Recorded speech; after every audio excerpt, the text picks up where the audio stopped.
ಹೆಸರು ಕಾಳಿನ ಒಂದು ರೆಸಿಪಿ ಮಾಡ್ತಾಯಿದ್ದೀನಿ. ಇದಕ್ಕೆ ಏನಂತ ಹೆಸರು ಇಲ್ಲ, ನಾನು ಯಾವಾಗಲೂ ಮಾಡ್ತಾಯಿರ್ತೀನಿ. ಬಟ್ ನನ್ನ ಓನ್ ರೆಸಿಪಿ ಇದು. ತುಂಬಾ ಚೆನ್ನಾಗಿರುತ್ತೆ. ಮುದ್ದೆ, ಅನ್ನ, ಚಪಾತಿ, ಪೂರಿ ನೀವು ಹೀಗೆ ಖಾಲಿ ಕೂಡ ನೀವು ಮೇಲ್ಗಡೆ ಸೇವ್ ಹಾಕೊಂಡು ತಿನ್ಕೋಬೋದು. ಬನ್ನಿ ಹೇಗೆ ಮಾಡೋದು ಅಂತ ನೋಡೋಣ. ನೋಡಿ, ಒಂದು ಪ್ಯಾನ್ ಇಟ್ಕೊಂಡಿದ್ದೀನಿ. ಪ್ಯಾನಿಗೆ ಸ್ವಲ್ಪ ಎಣ್ಣೆ, ಒಂದು ಚಮಚದಷ್ಟು ಎಣ್ಣೆ ಹಾಕಿ, ಎಣ್ಣೆ ಹಾಕಿದ್ಮೇಲೆ ಸ್ವಲ್ಪ ಇದಕ್ಕೆ ಈರುಳ್ಳಿ ಮತ್ತು ಹಸಿಮೆಣ್ಸಿನ್ಕಾಯಿನ ಹಾಕ್ತಾಯಿದ್ದೀನಿ. ನೋಡಿ, ಜಾಸ್ತಿ ಕ್ವಾಂಟಿಟಿ ಇದ್ದರೆ ಸ್ವಲ್ಪ ಈರುಳ್ಳಿ ಜಾಸ್ತಿ ಹಾಕ್ಕೊಳ್ಳಿ. ತುಂಬಾ ಸಿಂಪಲ್ಲು, ಆಗ ತುಂಬಾ ಟೇಸ್ಟಿಯಾಗಿ ಬರುತ್ತೆ. ನೋಡಿ, ಇದನ್ನು ಸ್ವಲ್ಪ ನಾವು ಫ್ರೈ ಮಾಡ್ಕೋಬೇಕು, ಸ್ವಲ್ಪ ಹಸಿ ವಾಸನೆ ಹೋಗಲಿ. ಇದಕ್ಕೆ ಗ್ರೇವಿ ಬರೋದು ಅಂದರೆ ಇದರಲ್ಲೇ, ಮತ್ತು ಇದಕ್ಕೆ ಕೊಬ್ಬರಿ ಆಗಲಿ ಬೇರೆ ಏನು ಹಾಕೋದಿಲ್ಲ. ನೋಡಿ, ಫ್ರೈ ಆಗಿದೆ.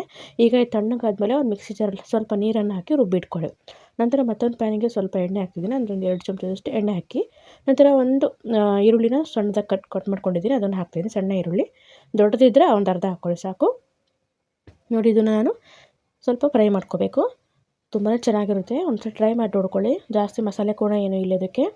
ನಂತರ ಇಲ್ಲಿ ನಾನು ಹೆಸರು ಕಾಳನ್ನು ಬೇಯಿಸಿಟ್ಕೊಂಡಿದ್ದೆ. ನೋಡಿ, ಹೆಸರು ಕಾಳಿಗೆ ನಾನು ಬೇಯಿಸುವಾಗ ಸ್ವಲ್ಪ ಅರಿಶಿನ ಪುಡಿ ಮತ್ತು ಸ್ವಲ್ಪ ಇದಕ್ಕೆ ಗರಂ ಮಸಾಲನ ಹಾಕಿದ್ದೀನಿ. ನೀವು ಅದನ್ನು ಹಾಕ್ಕೊಂಡ್ರೆ ತುಂಬ ಚೆನ್ನಾಗಿರುತ್ತೆ. ನಂತರ ಬೇಯಿಸಿದಂಥ ಹೆಸರು ಕಾಳು ಹಾಕ್ತಾಯಿದ್ದೀನಿ. ಇದು ನೆನೆಸಿರುವಂಥದ್ದೆಲ್ಲ, ಡೈರೆಕ್ಟಾಗಿ ಕುಕ್ಕರಿಗೆ ಹಾಕಿ ಒಂದು 5ರಿಂದ 6 ವಿಸಲ್ ಹಾಕಿದ್ದೀನಿ. ನೀವು ನೆನೆಸಿ ಹಾಕ್ತೀರಾ ಅಂತ ಹೇಳಿದರೆ ಒಂದು 2ರಿಂದ 3 ವಿಸಲ್ ಹಾಕ್ಕೊಳ್ಳಿ ಅಷ್ಟೇ. ನೀವು ಏನು ನೆನೆಸೋಕ್ಕೆ ನೆನಪಿಲ್ಲ ಅಂತ ಹೇಳಿದ್ರೆ ಈ ರೀತಿಯಾಗಿ ನೀವು 5ರಿಂದ 6 ವಿಸಲ್ ಹಾಕ್ಕೊಂಡ್ಬಿಟ್ರೆ ಪಟ್ಟರಂಗೆ ಮಾಡ್ಕೋಬೋದು ಇದನ್ನು. ನೋಡಿ, ಇವಾಗ ಸ್ವಲ್ಪ ಇದನ್ನು ಫ್ರೈ ಮಾಡ್ಕೊಳ್ಳೋಣ. ಸ್ವಲ್ಪ ನೀರಿನ ಅಂಶ ಇರ್ತಾರೆ ಅದರಲ್ಲಿ, ಅದು ಸ್ವಲ್ಪ ಹೋಗಲಿ ಅಷ್ಟೇ. ನಂತರ ನಾವೇನು ರುಬ್ಬಿದ್ವಲ್ಲ ಈರುಳ್ಳಿ ಮತ್ತು ಹಸಿಮೆಣ್ಸಿನ್ಕಾಯಿ ಪೇಸ್ಟು ಹುರಿದಿರೋವಂಥದ್ದು, ಅದನ್ನು ಹಾಕ್ತಾಯಿದ್ದೀನಿ. ನೋಡಿ, ಈಗ ಚೆನ್ನಾಗಿ ಮಿಕ್ಸ್ ಮಾಡ್ಕೊಳ್ಳೋಣ. ಮತ್ತು ಇದಕ್ಕೆ ಗ್ರೇವಿ ಅಂತ ಮತ್ತೇನಿಲ್ಲ, ಇಷ್ಟೇ ಗ್ರೇವಿ.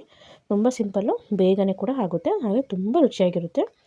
ಮಿಕ್ಸ್ ಆದಮೇಲೆ ಇದಕ್ಕೆ ಸ್ವಲ್ಪ ನೀರನ್ನು ಹಾಕಬೇಕು. ಎಷ್ಟು ನೀರು ಅಂತ ಹೇಳಿದರೆ ಈ ಕಾಳುಗಳು ಮುಳುಗಬೇಕು, ಇಷ್ಟು ನೀರು ಹಾಕಿದರೆ ಸಾಕು, ಜಾಸ್ತಿ ಹಾಕೋ ಅವಶ್ಯಕತೆ ಇಲ್ಲ.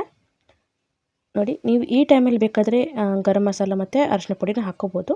ನಾನು ಬೇಯಿಸುವಾಗೆ ಹಾಕಿದ್ದೆ, ಯಾಕಂದರೆ ಚೆನ್ನಾಗಿ ಹೀರ್ಕೊಳ್ಳಿ ಎಲ್ಲ ಅಂತ. ನಂತರ ರುಚಿಗೆ ತಕ್ಕಷ್ಟು ಉಪ್ಪನ್ನ ಹಾಕ್ತಿದ್ದೀನಿ. ಉಪ್ಪು ನೋಡ್ಕೊಂಡು ಹಾಕ್ಕೊಳ್ಳಿ, ಬೇಯಿಸುವಾಗ ಸಲ ಉಪ್ಪು ಹಾಕಿರ್ತೀವಲ್ಲ ನಾವು, ಆದ್ದರಿಂದ.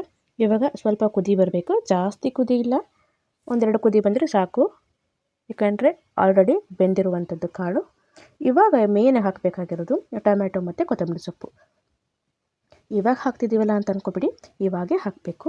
ನಾನು ಮಾಡೋ ಸ್ಟೈಲ್ ಇದು, ಯಾಕಂದರೆ ತುಂಬ ಚೆನ್ನಾಗಿರುತ್ತೆ. ಬೇಕಾದರೆ ಒಮ್ಮೆ ಮಾಡಿ ನೋಡ್ಕೊಳ್ಳಿ. ನೀವು ಈ ರೀತಿ ಮಾಡಿರ್ತೀರ. ನಮ್ಮ ಕಡೆ ಇರೋ ಚಿಕನ್ ಸಾರು ಮಾಡುವಾಗ ಕೊತ್ತಂಬರಿ ಸೊಪ್ಪು ಮತ್ತು ಟೊಮ್ಯಾಟೊನ ಲಾಸ್ಟಿಗೆ ಹಾಕ್ತಾರೆ. ನೋಡಿ, ಇದಕ್ಕೆ ಹೆಸರು ಅಂತೇನಿಲ್ಲ, ಬೇಕಾದರೆ ನೀವು ಒಂದು ಒಳ್ಳೆ ಹೆಸರು ಕೊಡಿ ನನಗೆ. ನೋಡಿ, ಇವಾಗ ಒಂದು ಕುದಿ ಬಂದಿದೆ, ಚೆನ್ನಾಗಿ ರೆಡಿ ಆಯಿತು. ಇಷ್ಟೇ ಸಿಂಪಲ್ಲಾಗಿ, ಮತ್ತು ಜಾಸ್ತಿ ಮಸಾಲೆ ಐಟಮ್ಗಳು ಇಲ್ಲ, ಪಟ್ಟನಾಗಿ ಮಾಡ್ಕೋಬೋದು. ತುಂಬ ಟೇಸ್ಟಿಯಾಗಿ ಮುದ್ದೆ ಅನ್ನದ ಜೊತೆ ಮತ್ತು ಚಪಾತಿ ಜೊತೆ, ಪೂರಿ ಜೊತೆ ಎಲ್ಲದಕ್ಕೂ A1 ಆಲ್ ಇನ್ ಒನ್ ಅಂತ ಹೇಳ್ತಾರಲ್ಲ, ಆ ರೀತಿ. ಬೇಕಾದರೆ ಇದೇ ರೀತಿ ಮಾಡಿಕೊಂಡು ಮೇಲ್ಗಡೆ ಸ್ವಲ್ಪ ಸೇವು, ಈರುಳ್ಳಿ ಹಾಕ್ಕೊಂಡು ತಿಂದರೆ ತುಂಬಾ ಚೆನ್ನಾಗಿರುತ್ತೆ. ನೀವು ಒಂದ್ಸರಿ ಟ್ರೈ ಮಾಡಿ ಅಂತ ಹೇಳ್ತಾ, ನಮ್ಮ ಚಾನಲ್ ನೋಡಿದ್ದಕ್ಕೆ ತುಂಬ ಧನ್ಯವಾದಗಳು. Thank you, bye bye.